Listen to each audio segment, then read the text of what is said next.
नमस्कार साथियों, मैं अनीता श्रीवास्तव आपका हार्दिक अभिनंदन करती हूँ। श्रीमद् वाल्मीकि रामायण में आज का प्रसंग है अंगद के द्वारा महापार्श्व का वध। सुग्रीव के द्वारा महोदर के मारे जाने पर उनकी ओर देखकर महाबली महापार्श्व के नेत्र क्रोध से लाल हो गए। उसने अपने बाणों द्वारा अंगद की भयंकर सेना में हलचल मचा दी। वह राक्षस मुख्य मुख्य वानरों के मस्तक धड़ से काट काट कर गिराने लगा, मानो वायु विंत या डंठल से फल गिरा रही हो। क्रोध से भरे हुए महापार्श्व ने अपने बाणों से कितनों की ही बाहें काट दी और कितने ही वानरों की पसलियां उड़ा दी। महापार्श्व की बाण वर्षा से पीड़ित हो बहुत से वानर युद्ध से विमुख हो गए। सबकी चेतना जाती रही। उस राक्षस ने पीड़ित वानर सेना को उद्विग्न हुई देख महान वेगशाली अंगद ने पूर्णिमा के दिन समुद्र की भांति अपना भारी वेग प्रकट किया। उन वानर शिरोमणि ने सूर्य की किरणों के समान दमकने वाला एक लोहे का परिघ उठाकर महापार्श्व पर दे मारा। उस प्रहार से महापार्श्व की सुध-बुध जाती रही और वह मूर्छित हो सारथी सहित रथ से नीचे जा पड़ा। इसी समय काले कोयले के ढेर के समान कृष्ण वर्ण वाले महान पराक्रमी और तेजस्वी वृक्षराज जामवान ने मेघों की घटा के सदस्य अपने युद्ध से बाहर निकलकर कुपित हो एक पर्वत शिखर के समान विशाल शिला हाथ में ले ली और उसके द्वारा उस राक्षस के घोड़ों को मार डाला तथा उसके रथ को भी चूर्ण कर दिया। 2 घड़ी के बाद होश में आने पर महाबली महापार्श्व ने बहुत से बाणों द्वारा पुनः अंगद को घायल कर दिया और जामवान की छाती में भी 3 बाण मारे।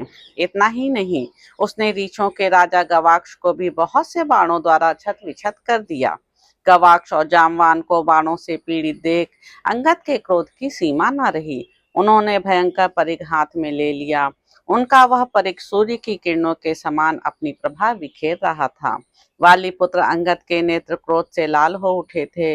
उन्होंने उस लोहमय परिघ को दोनों हाथों से पकड़कर घुमाया और दूर खड़े हुए महापार्श्व के वध के लिए वेग पूर्वक चला दिया। बलवान वीर अंगद के चलाए हुए उस परिघ ने राक्षस महापार्श्व के हाथ से बाण सहित धनुष और मस्तक से टोप गिरा दिए। फिर प्रतापी वाली पुत्र अंगद बड़े वेग से उसके पास जा पहुंचे और कुपित होकर उन्होंने उसके कुंडल युक्त कान के पास गाल में एक थप्पड़ मारा। तब महान वेगशाली महातेजस्वी महापार्श्व ने कुपित होकर एक हाथ में बहुत बड़ा फरसा ले लिया। उस फरसे को तेल में डुबोकर साफ किया गया था और वह अच्छे लोहे का बना हुआ एवं सुदृढ़ था। राक्षस महापार्श्व ने अत्यंत कुपित हो वह फरसा वाली पुत्र अंगद पर दे मारा।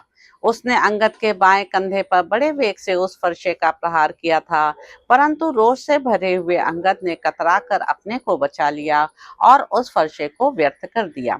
तत्पश्चात अत्यंत क्रोध से भरे हुए वीर अंगद ने, जो अपने पिता के समान ही पराक्रमी थे, वज्र के समान मुट्ठी बांधी। वे हृदय के मर्म स्थान से परिचित थे, अतः उन्होंने उस राक्षस के स्तनों के निकट छाती में बड़े वेग से मुक्का मारा, जिसका स्पर्श इंद्र के वज्र के समान असह्य था।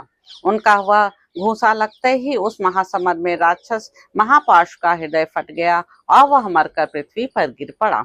उसके मरकर पृथ्वी पर गिर जाने के पश्चात उसकी सेना विक्षुब्ध हो उठी तथा समर भूमि में रावण को भी महान क्रोध हुआ। उस समय हर्ष से भरे हुए वानरों का महान सिंहनाद होने लगा। वह अट्टालिकाओं तथा गोपुरों सहित लंकापुरी को फोड़ता हुआ सा प्रतीत हुआ। अंगद सहित वानरों का वह महानाद इंद्र सहित देवताओं के गंभीर घोष सा जान पड़ता था। युद्ध स्थल में देवताओं और वानरों की वह बड़ी भारी गर्जना सुनकर इंद्रद्रोही राक्षस राज रावण पुनः रोष पूर्वक युद्ध के लिए उत्सुक हो वहां खड़ा हो गया। तो इस प्रकार साथियों, युद्ध कांड में निहित 98वां सर्ग यहाँ पर समाप्त होता है। इसके अगले अंक में आप जानेंगे कि श्री राम और रावण का युद्ध। तो अब आपसे अगले अंक में मुलाकात होगी। मेरे YouTube चैनल संवाद विद अनीता को लाइक करें, शेयर करें, सब्सक्राइब करें। धन्यवाद साथियों।